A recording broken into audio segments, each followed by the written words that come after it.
Well, comme Yvon a dit, Montréal, le Québec, a été une grande partie de l'histoire de ma vie.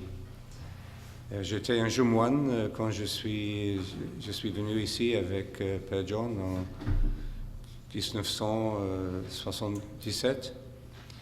Et j'étais ici pour 13 années.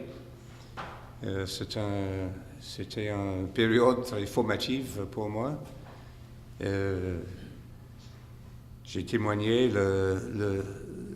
l'amour de John Mayne et aussi la résurrection de la communauté mondiale. Alors, je suis toujours émouvant et je suis toujours sensible du mystère de ma vie quand je viens ici.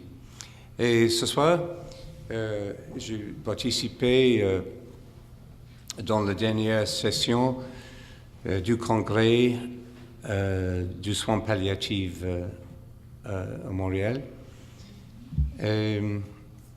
Et j'ai rappelé que c'est là, au congrès de 1980, que John Mayne a donné son dernière conférence publique en octobre et il est mort le décembre. J'étais là dans l'audience, mais j'ai frappé par cette signification. Et je suis très content d'être ici parmi vous et de partager avec vous ce fin de semaine. Je dois demander votre pardon pour mon français exécrable, est-ce vrai? Non? Pas totalement. Peut-être c'est mon destin de parler français. Quand j'étais à l'école, j'ai gagné mon place à l'université l'année avant mon dernière année. Et j'ai étudié le français, mais parce que j'ai gagné mon place, je n'avais pas besoin de continuer le français. Voilà. J'étais content de réduire mon fardeau, mon fardeau d'études. Je suis allé à Père John pour demander d'être excusé par le français, mais il a refusé. J'étais très fâché par ça, mais j'ai obéi et j'ai passé mon examen en français. Mais après ça, j'ai pris une année de congé, une année de sabbatique avant d'aller à l'université en Angleterre. Et j'ai passé une année aux États-Unis et je suis venu ici pour visiter ma tante et sa famille ici à Montréal, à Pierrefonds. Et mon prochain arrêt serait à Washington, D.C., où John Mayne est arrivé récemment pour devenir la principale de l'école du monastère là. Et un jour, j'étais à la maison de ma tante et j'avais téléphoné au monastère en Washington pour parler avec Père Jean, pour arranger ma visite. Et il n'était pas là. J'ai laissé un message Et puis, j'étais à la maison et le téléphone sonnait. J'ai répondu. Et il y a quelqu'un qui parle français. Est-ce que je puis parler avec Monsieur Freeman, s'il vous plaît? C'est moi. Et il a commencé une conversation en français. J'étais un peu déséquilibré, mais c'est Père John qui aime de blaguer avec les gens. C'est signifiant que le premier contact que j'avais avec Père John en Nord-Amérique était à Montréal, en français. Et puis, après quelques années, je suis allé avec lui pour commencer la communauté bénédictine à Notre-Dame-de-Grâce. Et nous avions l'intention d'avoir une communauté bilingue et biculturelle, mais c'est très difficile à ce moment. Mais toujours, j'ai découvert la distance entre les deux cultures. Donc, nous avons essayé d'être vraiment bilingue et biculturel, mais enfin, ce n'est pas très possible.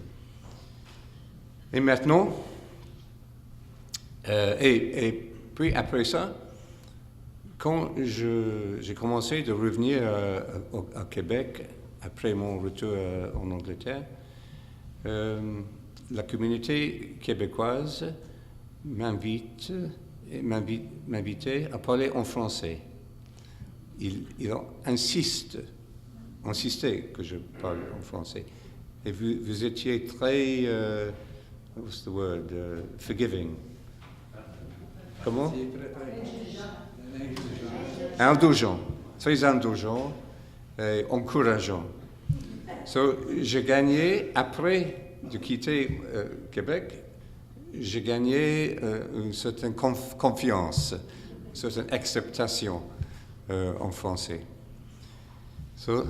Mon destin continue et maintenant, comme Yvon disait, probablement je vais mourir en France. Un bon mot. Je ne sais pas, mais peut-être. Demain, je voudrais vous informer et aussi de vous inviter pour visiter notre nouveau centre international en France. Le grand problème est qu'il est impossible de casser une blague dans une autre langue. J'ai essayé récemment, j'ai donné une conférence sur la méditation en Poitiers il y a quelques jours. Poitiers, le Bonvaux est près de Poitiers.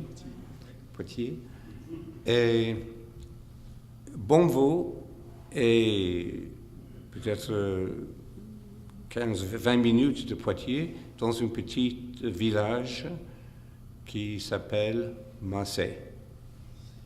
M-A-R-C-A-Y. Macé. Et dans mon conférence, je donnais une petite histoire de la méditation chrétienne et j'ai expliqué que Jean Cassien, dans le 4e ou 5e siècle, est venu du désert d'Égypte à France, a fondé un monastère, ou 2 monastères, à Marseille. Marseille. Je disais, il est venu à Marseille, pas Marseille. Ah. Vous avez entendu le... Mais mon auditoire à Poitiers était complètement insensible, muette. Il me regardait Anyway, c'est très difficile de blaguer dans une autre langue. Je suis très content d'être ici et de partager avec vous et aussi de sentir lié encore à la communauté francophone ici au Québec et aussi en France, qui est vraiment un témoin à l'engagement personnel de beaucoup de méditants, à la mission de la communauté mondiale de partager avec les autres le don de méditation qu'a changé notre vie. Comme je disais, j'étais ce soir à la session finale du congrès des gens de 75 pays qui travaillent dans le soin pour les gens qui est malade terminal. C'est des soins palliatifs, des patients en fin de vie. Oui. Donc à ce moment-là, ils participaient à ce congrès qui a lieu à tous les 2 ans. Oui. Il y a déjà longtemps avec Jean. C'est vraiment un aspect du médecin aujourd'hui très spirituel. Et c'est très important pour le médecin, pour le médecin en général, que nous voyons les valeurs et cette dimension spirituelle de cette spécialité. Alors, quand les groupes professionnels, les médecins, les éducateurs, les hommes d'affaires, se rassemblent de temps en temps à cause de ces intérêts communs. C'est très important que nous rassemblons avec les autres qui sont engagés, qui sont en recherche pour les mêmes choses, avec le même chemin. Pour nous, cette fin de semaine, c'est important de rassembler, de méditer ensemble. Et ces temps de retraite, ces temps de communauté ensemble, révèlent un aspect intégral de la méditation chrétienne. Quelquefois, souvent en effet, on rencontre la question: dans quel sens est la méditation chrétienne? Est-ce que la méditation est chrétienne? Pourquoi est-ce qu'on peut parler de la méditation chrétienne? Il y a de nombreuses réponses, parce que nous avons la foi, un sens de relation personnelle avec le Christ. Et nous voulons approfondir cette relation personnelle. Aussi parce que nous méditons dans une tradition historique, un lignage, comme disent les bouddhistes, un lignage direct à l'enseignement de Jésus, et aussi, évidemment, une connexion directe avec Jésus, le Maître intérieur, présent et vivant en nous. Mais aussi parce que nous méditons comme chrétiens, parce que nous sommes dans une tradition vivante, mystique, contemplative, enrichie à travers les siècles par les grands maîtres de la prière. Nous sommes dans la même tradition. Et aussi parce que nous méditons dans un contexte, dans l'ensemble des différentes formes de la prière. La méditation n'exclut pas les autres formes de la prière, mais dans mon propre expérience comme moine, et je suis certain pour beaucoup de vues, la méditation approfondit l'Eucharistie ou l'écriture ou les autres formes de la prière qui nous enrichit.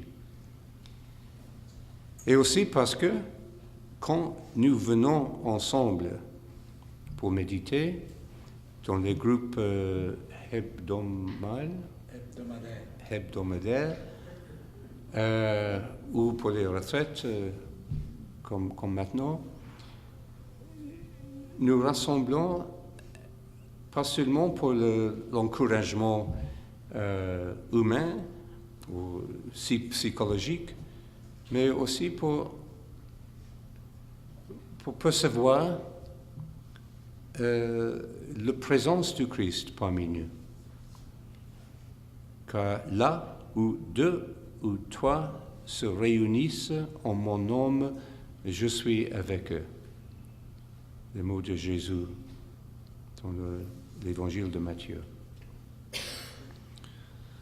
Quand nous méditons ensemble, nous réalisons, nous devenons plus sensibles à la réalité de présence. Sa présence.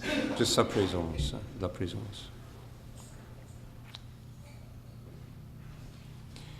Et la méditation, dans ce sens, chrétienne, est vraiment une source de sagesse.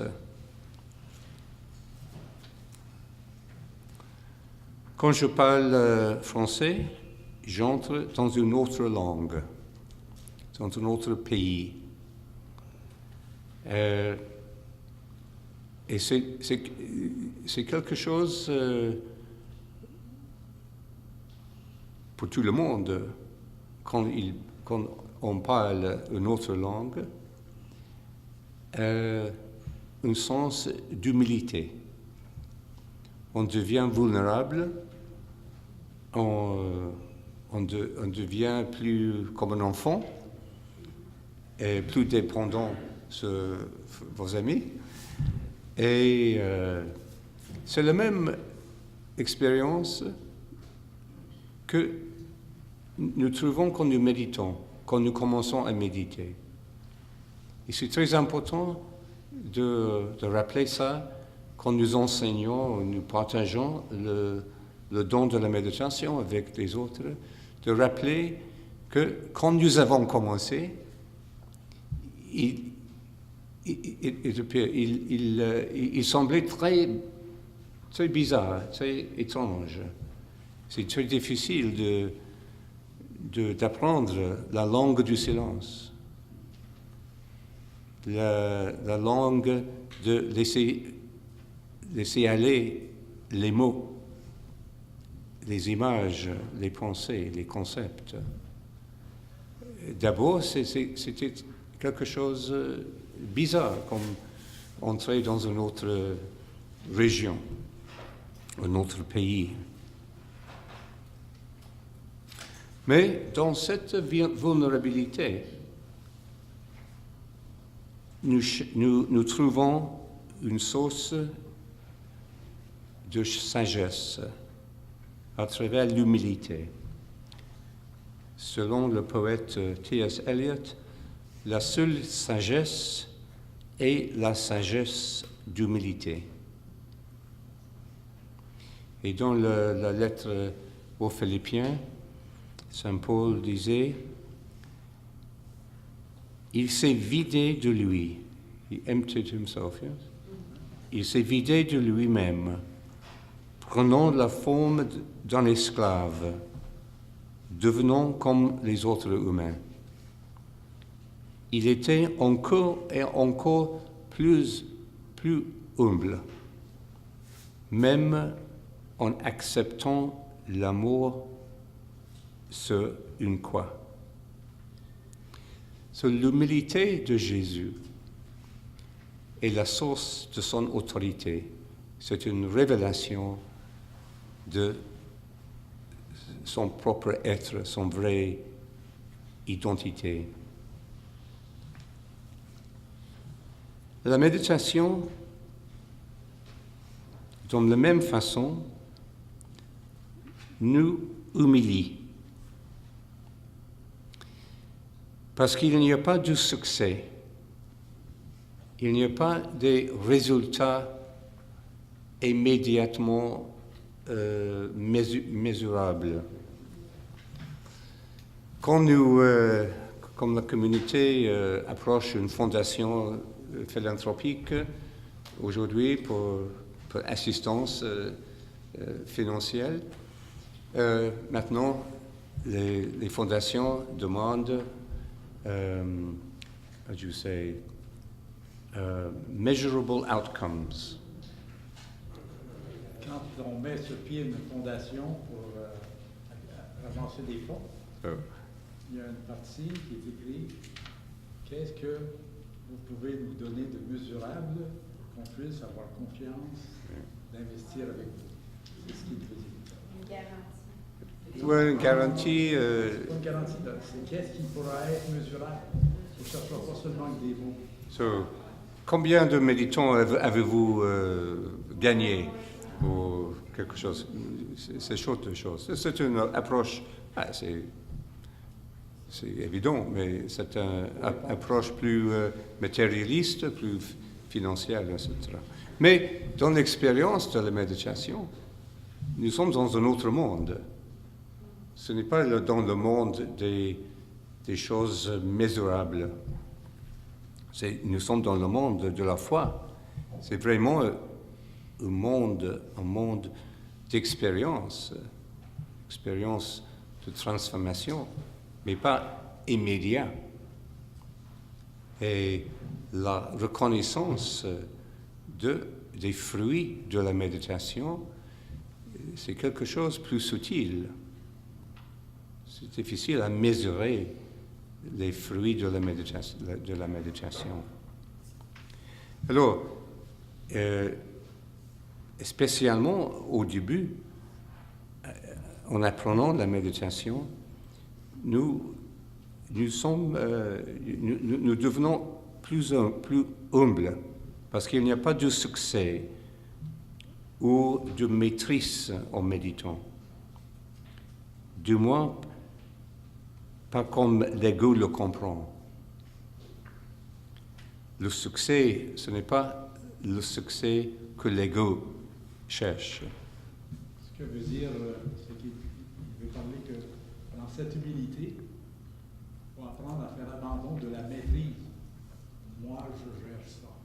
Donc, il faut apprendre à développer cette humilité-là et laisser la maîtrise au Seigneur. Oui. Et il y a à la place du succès la fidélité. Nous trouvons la vraie signification de la foi. Pas dans le sens de croyance, mais dans le sens d'une relation personnelle et engagée. Ça, c'est le vrai sens de la fidélité. Et à place de la maîtrise, nous découvrons le mystère d'être disciple. Quelqu'un qui apprend toujours. Le mot disciple signifie déchirer en latin, à apprendre. So, nous découvrons dans une manière très humble et très vulnérable un succès, une maîtrise très différent de ce que nous attendons. Une retraite, comme nous commençons maintenant, est une opportunité d'être rappelé de cette vérité qui est au cœur de l'Évangile, qui est l'Évangile. L'Évangile signifie cette expérience d'humilité, d'être disciple, de la fidélité.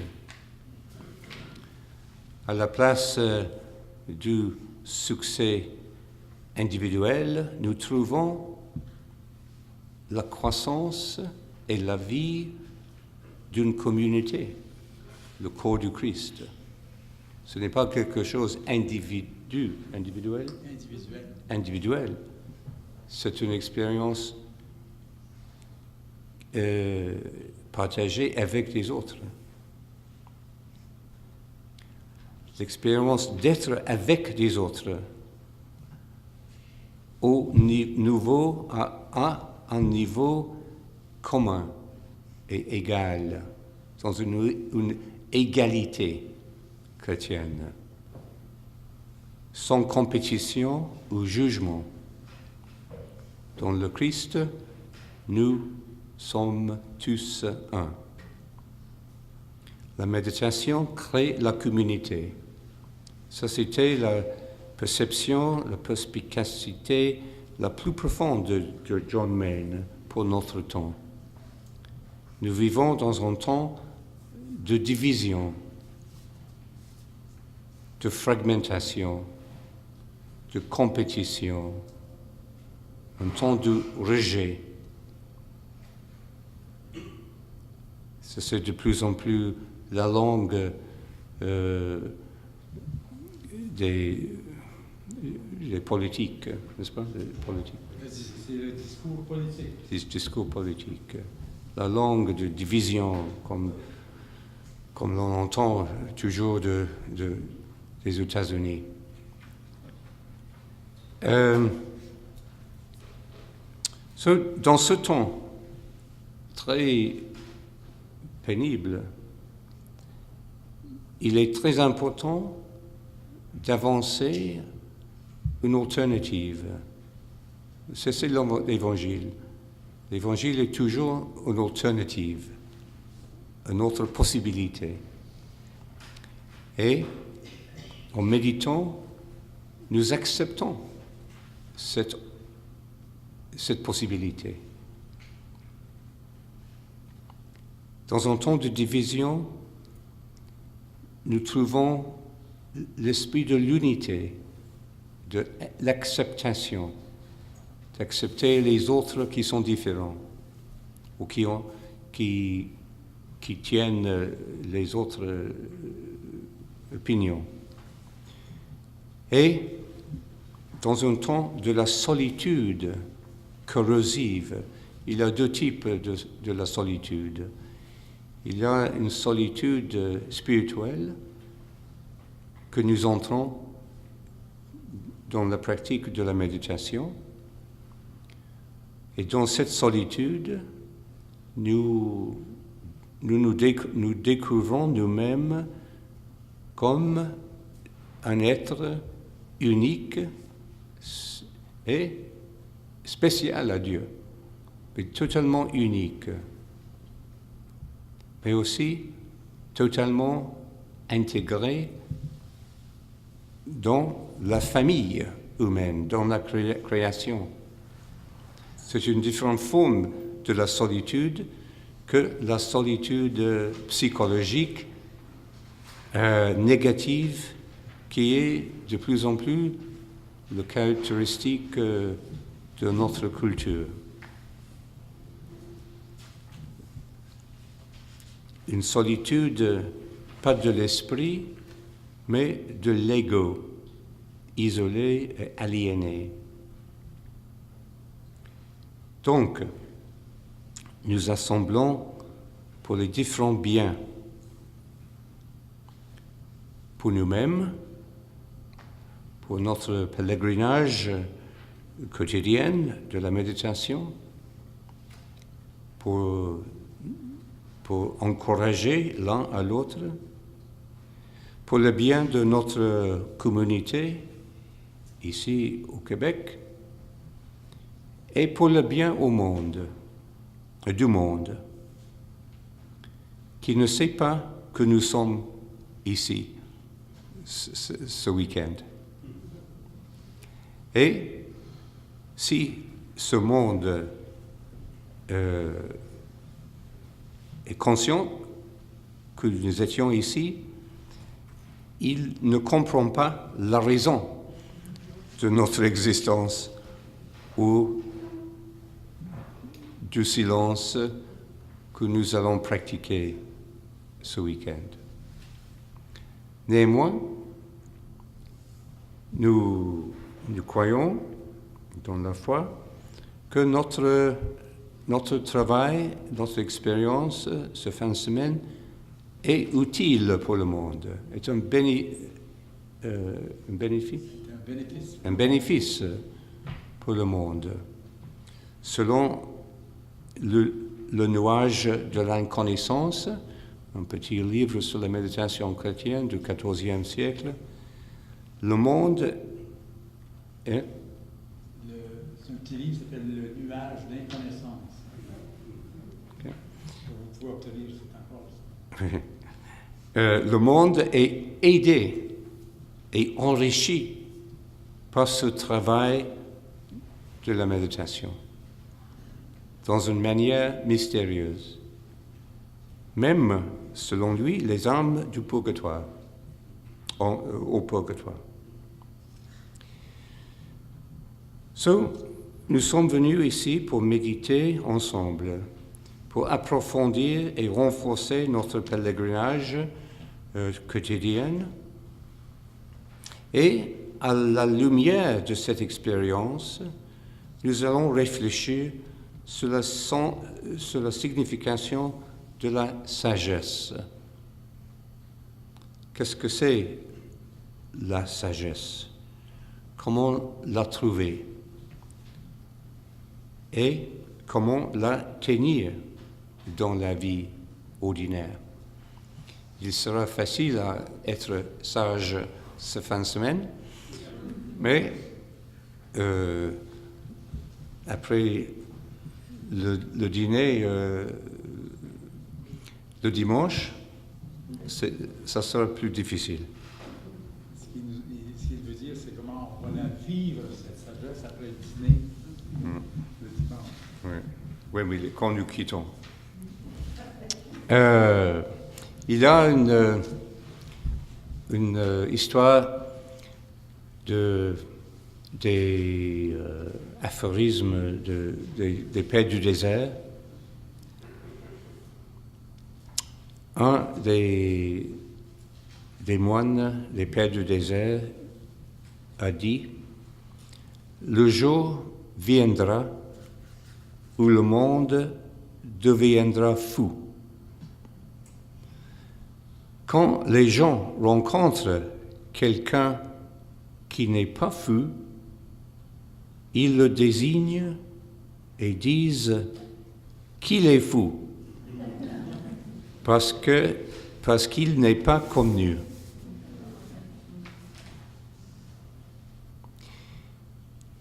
Il y en a qui n'est pas fou parmi les hommes, le Christ. Dans la foi chrétienne ancienne, au tout début, Jésus était la parole de Dieu, le Logos, la sagesse. Il était l'incarnation de la sagesse dans une forme humaine, dans une existence humaine. La sagesse faite chair. Il est la source de la sagesse pour eux qui le suivirent, qui essaient d'apprendre de lui. Comme nous commençons notre réflexion sur la sagesse à la lumière de la méditation, on peut penser un moment sur notre relation à Jésus et la manière dans laquelle nous le suivons. Qu'est-ce qu'il veut dire que nous imitons? Yes? Imitons? Imiter? Que nous imitons le Christ. Simon Weil, le philosophe, le mystique, peut-être la penseuse la plus importante du XXe siècle. Simone Weil. Simone W-E-I-L. Simone Weil. Okay. Il disait ceci. Prendre le Christ pour modèle. Non en se disant « il a fait telle chose », donc un mauvais peintre regarde la jeune fille qui pose et se dit « elle a un front haut, des sourcils arqués. Je dois mettre sur la toile un front haut, des sourcils arqués, etc. » Comprenez? Un vrai peintre, à force d'attention, est ce qu'il regarde. Pendant ce temps, sa main bouge avec un pinceau au but. Hein? Understand? C'est ainsi que le Christ doit être notre modèle. Pensez le Christ, non notre image du Christ. Pensez le Christ de toute son âme. Pendant ce temps, l'intelligence, la volonté et le corps agissent.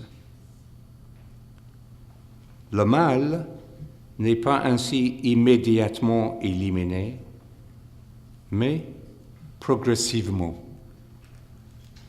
Comprenez?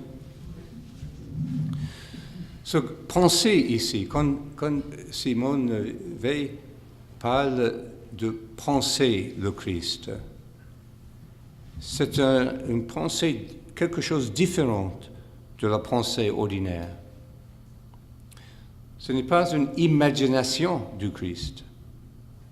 Elle disait, nous devons penser le Christ, pas ou non notre image du Christ. C'est une pensée, sans image, sans concept, c'est-à-dire une rencontre directe avec l'original, pas notre idée de lui. Son concept, c'est une attention pure, sans concept, sans image, sans réflexion divisée de l'objet. En effet, par ce genre d'attention que nous pratiquons dans la méditation, cette attention qui est la contemplation, le voyeur et l'objet de notre vision deviennent un. Qu'ils soient tous un comme nous sommes un, disait Jésus. Devenir un comme il l'est avec son Père. Oui. La méditation dans toutes les religions est la source de sagesse. C'est un chemin de sagesse.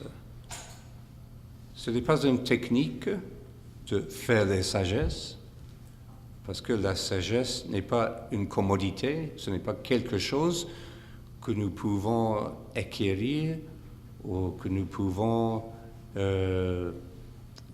comprendre dans le même sens que nous comprenons un problème dans la science ou dans les autres champs de la connaissance.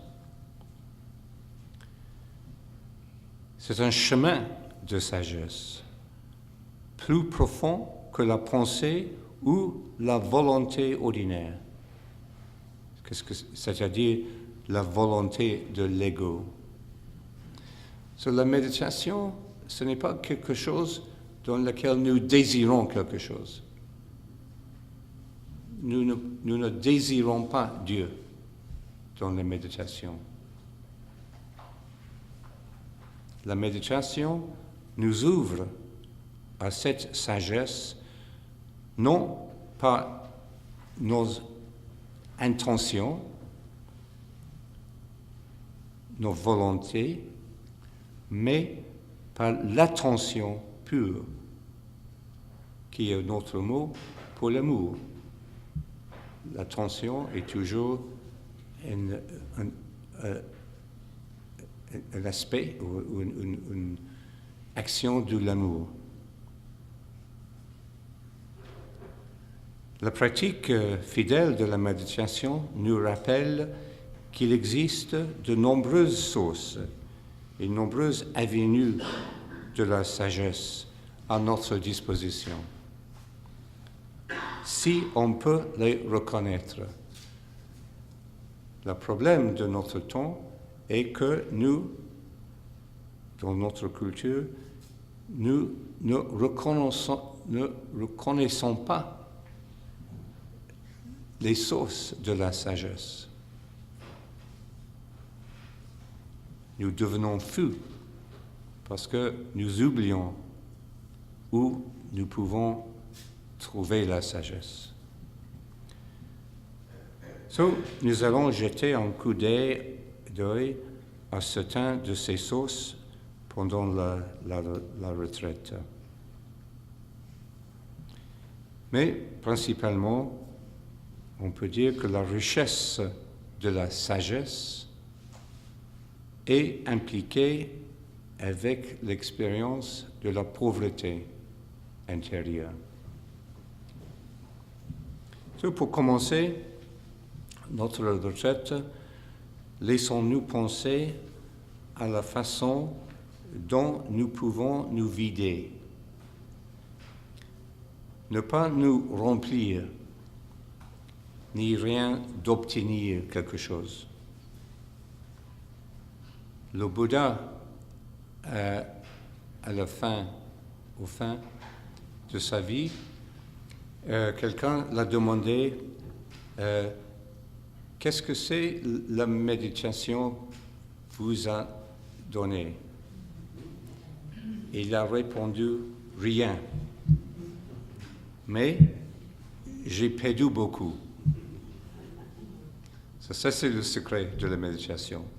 Ce n'est pas l'essai de gagner quelque chose, mais de laisser aller tout, la pauvreté de l'esprit que Jésus a décrit comme la première béatitude. Pour finir, qu'aimeriez-vous laisser aller de ce week-end? Qu'est-ce que vous pouvez identifier ce soir, ce que vous voulez laisser aller? Lâcher prise. Qu'est-ce que vous allez décider comme lâcher prise? Lâcher prise. OK. Nous méditons maintenant? On va prendre... Non? On va prendre 2-3 minutes de repos. Ah oui, c'est ça. Et le